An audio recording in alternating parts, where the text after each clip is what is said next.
What up, y'all? Just want to come with a real talk, you know what I'm saying, / random blog. Come from my man at Severe, at Sever the Bond on Twitter, you know what I mean? Shout out to you, bruh. So he hit me when this afternoon, and it was like, bruh, Carter 5 hype is dead. The junk drop next week, and he ain't even promoting it. He's my favorite rapper, but sometimes it's like he don't even care, and I reply like, I'm gonna talk about it. And honestly, I was just honestly telling, I was saying this shit before where it's like, riding car on my chick and shit, like, man, this nigga album come by. I was just saying it yesterday, like, this nigga album dropped, like, next week. And it ain't no promotion, it ain't no form of commercials. And honestly, I think it's gonna get pushed back. Because it's like, if he's just trying to do the whole, remember how I said earlier in earlier reviews, artists not going to be able to do that Beyonce shit where they're just going to put a date and drop it and expect to sell? That shit ain't going to work. It was hinted that Nicki was going to do that, but this is about the Carter 5. Now, this is just straight off the top of the head. I didn't write shit down. I'm just going off what, has been released so far. I think he released, let's start with the first tracks. I think it was Believe Me, Crazy, which is dope. I cannot think of no other Lil Wayne songs, you know what I'm saying? Let me just go ahead and YouTube and see what's up with songs Lil Wayne released. But, I mean, honestly, at this point, what do I think about that? I frankly don't really care. So he released Believe Me, Grinding, Crazy, and a bunch of other shit, but I mean, the Carter 5 is similar to, like, the Carter 4. We already know that Lil Wayne ain't been the same since the Carter 3. But I don't think it's actually Lil Wayne far as his flow and shit. You gotta remember, he's a studio rat, so he stays in the studio. You know what I mean? And he gets the best producers, and he locked the studio down for like up to a year. So in certain moments, when Lil Wayne is in that spurt where he making creative shit, he probably got the dopest songs stashed away. It's not his fault. And I will say this again, it's not Lil Wayne's fault, the music that we get on the CD. His manager, which is his best fucking friend, Cortez Bryant, is the one that picks the track list. Hold up real quick.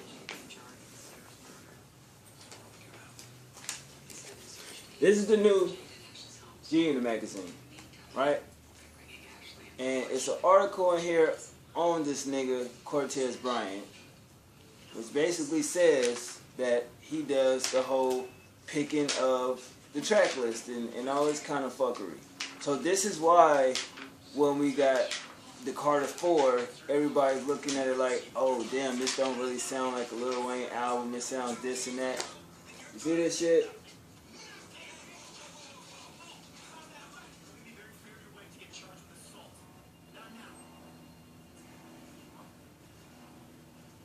So it's because of that man that we get the fucking songs that we goddamn get on these albums. You know what I'm saying? As Lil Wayne's manager, chief operation officer of Young Money Entertainment, and co-CEO of the Blueprint Group, which is, a label that he got with, I think, one of the niggas that used to manage Kanye, it's his fault. So am I looking forward to the Carter 5? Not really. After Lil Wayne said that it's not going to be his last album, he's going to do a different album, I just kind of was not really in tune to it. I mean, I'm a Lil Wayne fan, we all know that. If you remember the poster, it's not here yet, but it will be here. But, I mean, you just remember Wayne for his glory days, Dedication 2, Drought 3, things of that nature. No Ceilings. Yeah, but, I mean, we shouldn't have to go back to get the dope Lil Wayne. He should still be dope, which I think he's still dope because he's, 31? I say that's kind of, he ain't in his prime no more, but he ain't, washed up. It's not that he don't try anymore, but I think he opens his mouth too much to say, this is the hardest I ever worked on this album. you know, I'm focused again, blah, blah, blah. But it's like you get the music and it's like, nigga, you worked hard on this shit. It just sound like you was skating and you stopped. Oh, I thought, you know, doing a little alley and shit. I got a thought. Because it's like, come on, like, Believe Me seemed like some shit Drake gave him. Crazy. I'm going to say that video, if you watch the fucking video, it's insane. And the song is actually dope. I fuck with that song. Because that's the type of Lil Wayne song, like, I ain't got no worries and, you know, things like that. But as far as the promotion, this is what he's basically saying. The promotion of it. Do Lil Wayne actually still need promotion? I don't think so. I mean, look at the tour, Drake vs. Lil Wayne tour. I haven't seen it, only online. What do I think about it? I really don't care. I mean, it's no Kanye and Jay-Z, but obviously it's working. You know, people is going to the shows. They saying it's dope. I don't know who's in the lead. I think it's over with now, but at the end of the day, if he could sell out goddamn tours like that, I mean, shit. Why the fuck can't he put out an album and it go sell? Because, you know, he over there with the white people. You already know that most niggas don't listen to Lil Wayne like that. You feel me? Because they figure that his music is, he talks about money, pussy, weed, bitches, and that's it. Like he said when he did the whole, basically Crown episode, what else am I supposed to talk about? That's what he does. He's not trying to be the philosopher or, you know, make you learn anything, which he has the lane to do it, but at the end of the day, it's Lil Wayne. If you go back into his old shit with the Hot Boys when he was like 11, 12 years old, he was dropping gems. So I always said he's done all that. He told you about the hood. He told you about the ins and outs of what goes on in the street, you know, from selling dope to getting shot, seeing niggas shot, things of that nature. He's done all that. He has records like that. If you really go search for Lil Wayne with those type of records that y'all be wanting, he's done those records. They've been on mixtapes. He's done them for nothing. They there. You just have to search for them. But I mean, now if you was in his shoes, honestly, if you do nothing but be in Maybachs, be in mansions, be around bitches, partying, what can you really talk about? Think about it. You can, if you're not really there going through it, like the struggle and everything like that, how can you put your mind in to rap on that shit? I mean, yeah, he watches the news, but mainly he say he watches ESPN. But I'm quite sure he understands that, you know, devastation is happening around the world. But if Lil Wayne did a record like The Purge or, you know, the song T.I. just did on his album, y'all would call it whack. Y'all would say, oh, I don't want to hear this shit from Lil Wayne. What the fuck is wrong with him? So it's the fans that don't know what the fuck they like. It's like whatever you like as far as what you want to hear in rap, find an artist that does that and go listen to it. Because I'm starting to get confused. Every time Wayne do something, it's garbage, it's trash. Okay, what standard are you holding him to? Once he reached 100 million in fucking, you know, his net worth, from what I hear, from what he says, you know, from what I looked up, his net worth about 100 million. What more can you rap about? I have $100 million. I'm not in that tax bracket to where it's poverty stricken. You know, my mom's good, my family good. What more can I talk about in music? The T.I. album just dropped. I still see people, some say it's his best album to date. No.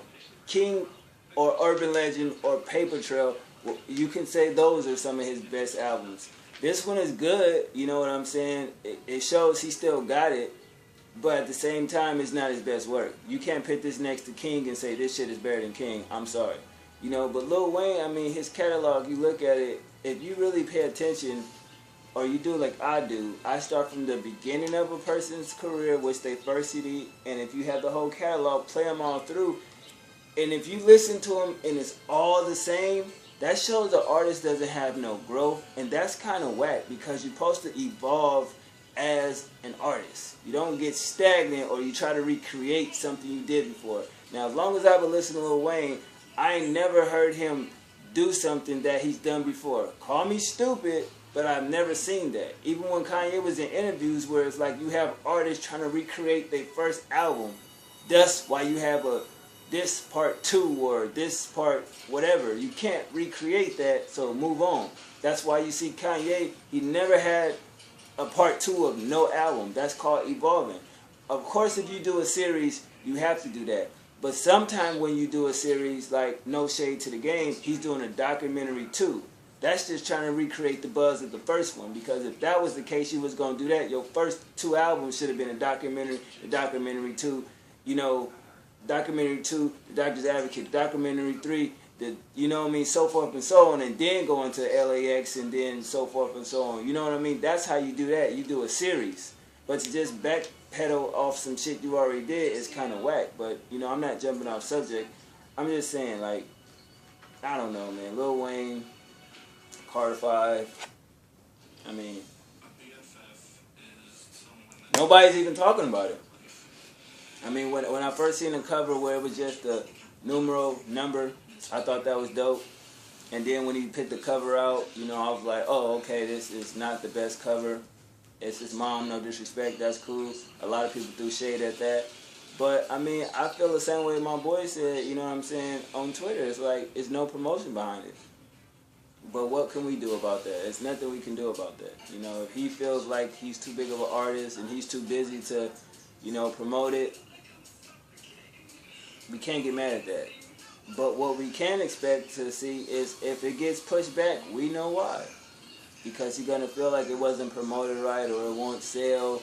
But at this point in time, let's face it, if you're worth $100 million, just say you're worth $70 million, are you really going to care about fucking record sales when you doing clothes and you doing tours and you doing all kind of other things and endorsements? You making up the money by time before your album drops. So when they drop and say it's a dud or you do gold, do you really care at that point? You remember, Cash Money and them own they masters, so they receive most of the money from the proceedings of their CDs. Plus, why would he care? He got Drake and Nicki Minaj about to drop. He get paid off basically everything they do. That's obvious. You know what I'm saying? Hitting Tyga to where it's like, all right, you get it. He's not doing the shit that they doing. But at the end of the day, I wouldn't trip if I'm a CEO and I know Drake gonna come out and do platinum, double platinum. Every single Nicki drop gonna do $1 million and so forth and so on. So why I'm gonna trip off my album? You know, but he should give a fuck about the fans because the fans is what got him, other than his talent, to where, you know, he at. But still, it's the fans, because if the fans never bought your fucking first copy of your album, you wouldn't be the Lil Wayne you are now. Has he gone through ego-stricken, drug-induced situations? Of course he has. People still say him and Eminem was better when they was on drugs. I don't understand that, to where it's like every rapper nowadays seems to be on some form of prescription medicine and this type of Xanax or Xanny bars or Percocet and this and that, and their music is trash, right? That's what I've been hearing. I watch Twitter. I see shit. So you can't say that Lil Wayne was better when he was on drugs. Just say he was more creative. You dig what I'm saying? But all that shit takes a toll on you through the years. I mean, look at Rick Ross. He still can make semi-cool music. So, I mean, I don't know. What do y'all feel about him not promoting this album? Are you even looking forward to the Carter 5? You know what I'm saying? Am I? Nah. I kind of, once he was releasing the songs and that Weezy Wednesday shit popped off, I wasn't even excited. Will I buy it? Of course. I mean, I have his whole catalog. Why wouldn't I buy that album? But am I excited for it? No. Do I think there's going to be anything on the album that's going to surprise me? No. Typical features, typical songs. So I'm basically prepared to hear a lot about weed, bitches, pussy, fucking, this and that, I could take your bitch, type music like that. He may throw a couple hidden gems in there and say some slick shit, you know, punchlines and little metaphors he come up with, one-liners and shit. Other than that, I'm not really expecting it to be no shit like the Carter 3. Because if I want to listen to the Carter 3, I can just go on my CD book and listen to the Carter 3. If I want to listen to Dedication 2, I can listen to that. So at the end of the day, we got to stop holding artists to a statue of what they used to be. You know, music is not even selling like that. So would you go in that motherfucker and pitch it all into an album knowing it probably won't sell? I mean, Logic just put out the dopest album of the year. You don't believe me? Go look at my comment section on my review of the shit. He has a great album. He's making the top 5. So who do you have left within 2 months left of the year? So I just say Wayne should push the album back until 2015, do it over, drop a mixtape or something like that, and call it a day. Y'all let me know what y'all think. Shout out to my boy. I did that video. I hope you enjoyed. I'm out.